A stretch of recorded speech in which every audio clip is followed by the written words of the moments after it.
Minha mãe foi colocada com uma jiboia numa sala do Exército Brasileiro.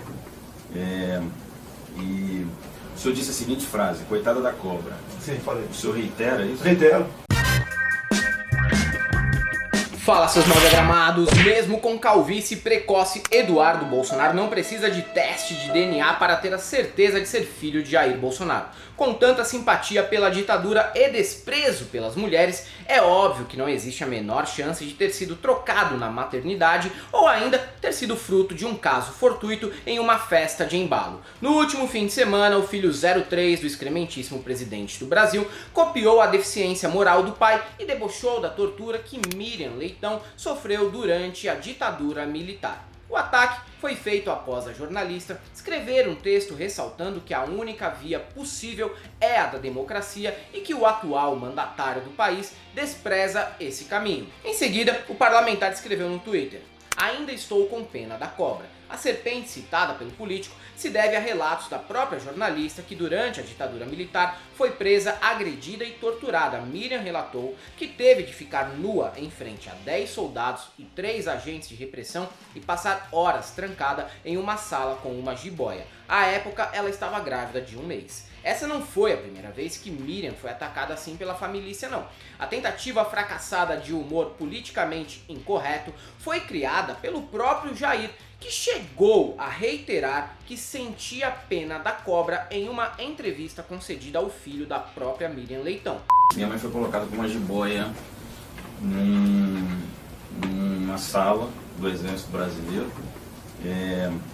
E o senhor disse a seguinte frase: coitada da cobra. Sim, falei. O senhor reitera isso? Reitero. No fim das contas, ao passar esse recibaço no Twitter, Eduardo comprovou que Miriam Leitão não estava errada em dizer que a família dele despreza a democracia e também que eles são entusiastas da repressão de uma maneira quase fetichista. Mas, para ser honesto, essa história de exaltar aquele período e fazer pouco caso das vítimas da ditadura não começa hoje. Essa gente sempre foi incompatível com o processo civilizatório e nós, como sociedade, perdemos inúmeras chances de enquadrá-los em momentos históricos mais favoráveis que o atual. Eu digo isso porque tem muita gente sonsa que finge não entender como o Brasil empoderou tantos imbecis e viúvas da ditadura no cenário político atual, mas explicar como chegamos a esse cenário não passa nem perto de ser uma tarefa árdua.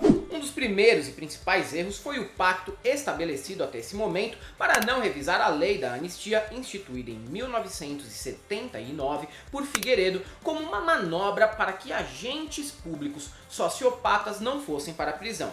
Para ser considerado um ditador moderado, o presidente, que amava mais os cavalos que os humanos, alegou que a proposta também beneficiaria os opositores que participaram da luta armada. Muito democrático, só que não. Figueiredo esqueceu propositalmente que os opositores já tinham sido punidos de alguma maneira, seja por meio de tortura, como o caso da Miriam, seja por meio de prisão, exílio, morte e desaparecimento. Em 2010, o ministro do STF, Eros Grau, foi o relator de um projeto que pretendia revisar a lei da anistia e punir os agentes públicos envolvidos nos crimes que ocorreram entre 1964 e 1985. Por 7 votos a 2, o STF decidiu deixar tudo como estava mesmo. Votaram a favor da manutenção Carmen Lúcia, Gilmar Mendes, Ellen Grace, Marco Aurélio, Celso de Mello, César Peluso e o próprio Eros, que foi vítima de tortura na ditadura, mas que considerou que o tema deveria ser pautado pelo Legislativo. Os 2 votos favoráveis à revisão vieram de Ricardo Lewandowski e Aires Brito, que estava inspiradíssimo ao resumir o erro que foi optar por um caminho de concórdia no Brasil. Concórdia, talvez, nem seja a palavra certa, já que fomos covardes mesmo ao conciliar com esse bando de sanguessuga do erário. Abre aspas para a fala de Aires Brito. Perdão coletivo é falta de memória e de vergonha. O torturador é um monstro, um desnaturado, um tarado. Não se pode ter condescendência com um torturador. Frase que assina embaixo e vou além. É sempre negativamente impressionante quando um parlamentar atua de maneira nojenta como o Bananinha se posicionou sobre a Miriam. Mas há precedentes. O pai dele mesmo, na votação do impeachment da Dilma Rousseff, há 6 anos, dedicou o voto a ninguém menos que Brilhante Ustra, a quem ele classificava como o terror da então presidente. Pela memória do coronel Carlos Alberto Brilhante Ustra, o pavor de Dilma Rousseff. Ter deixado Bolsonaro passar impune naquele fatídico dia foi mais uma demonstração da nossa falta de memória e de vergonha na cara. Sabe por quê? Porque não é só o torturador que se encaixa naquela definição do Aires Brito. O fã de torturador também é um monstro desnaturado e tarado, e nós não podemos ter condescendência com gente desse tipo nunca. E não importa se a vítima desse tipo de ataque está do seu lado ideologicamente falando. Assim como a direita que se diz democrática ou liberal deveria ter ficado horrorizado e pressionado para que a Câmara punisse o Jair por conta dessa fala nojenta, ou quando atacou a deputada Maria do Rosário, eu, que não concordo em quase nada com a Miriam, me solidarizo com ela. E isso é o mínimo a se fazer quando se entende o que está em jogo no ano de 2022. Temos de um lado do campo um time repleto de saudosistas da ditadura que torcem pela oportunidade de poder repetir aquele período, e do outro temos vítimas vivas desse horror e gente que lutou bravamente contra o regime militar. Não tem escolha muito difícil quando é isso que está colocado como alternativa. Só se, claro, você compactua no sigilo com os ideais do Jair, mas em público se coloca como um moderado.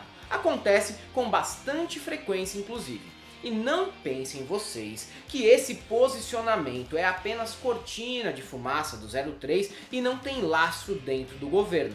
Desde que assumiu, Jair nunca deixou de celebrar a ditadura como se fosse uma revolução política. Na última semana mesmo, o ministro da Defesa Walter Braga Neto publicou nota celebrando o período no site oficial do órgão. Isso tem nome, é apologia à ditadura, mas não vai dar em nada. Por quê? Porque ainda temos medo de enquadrar essa cambada de mamateiros e fingimos que basta tirar o Jair, que eles vão desaparecer no cenário político. Um spoiler, não vão. E enquanto a morte não levar cada um desses velhacos, eles vão manter a sanha golpista, podendo ter algum destaque de tempos em tempos se a gente não agir. E com essa galera não podemos ser condescendentes. Tirar o Jair do poder não será suficiente para reparar os estragos feitos ao país nos últimos anos. Precisamos de uma vez por todas de um pacto nacional antifascismo e que contenha o poder dos milicos como força política. Da mesma forma que não podemos minimizar a barbárie daquela época, temos a obrigação de não dar chance para que colaboracionistas de primeira hora passem por arrependidos e sejam reabilitados mesmo que não tenham mudado nenhuma opinião. Já vimos essa história acontecer e o resultado nós estamos vivendo justamente neste momento. Por essas e outras, que as terceiras vias compostas por ex-bolsonaristas precisam ser ridicularizadas e criticadas da mesma maneira que a candidatura do Jair. Sem esse posicionamento agora, o passado vai bater na nossa porta de novo. É isso aí, galera. Pra quem gosta do nosso canal, nós temos nosso apoio, seja membro, Pix e conta jurídica, caso você queira e possa fazer uma colaboração. Além do YouTube, estamos presentes também no Facebook, no Instagram e no Twitter. Sigam a gente lá. E para todos aqueles que acreditam na reabilitação de ex-bolsonaristas, só temos uma coisa pra te dizer: não passarão.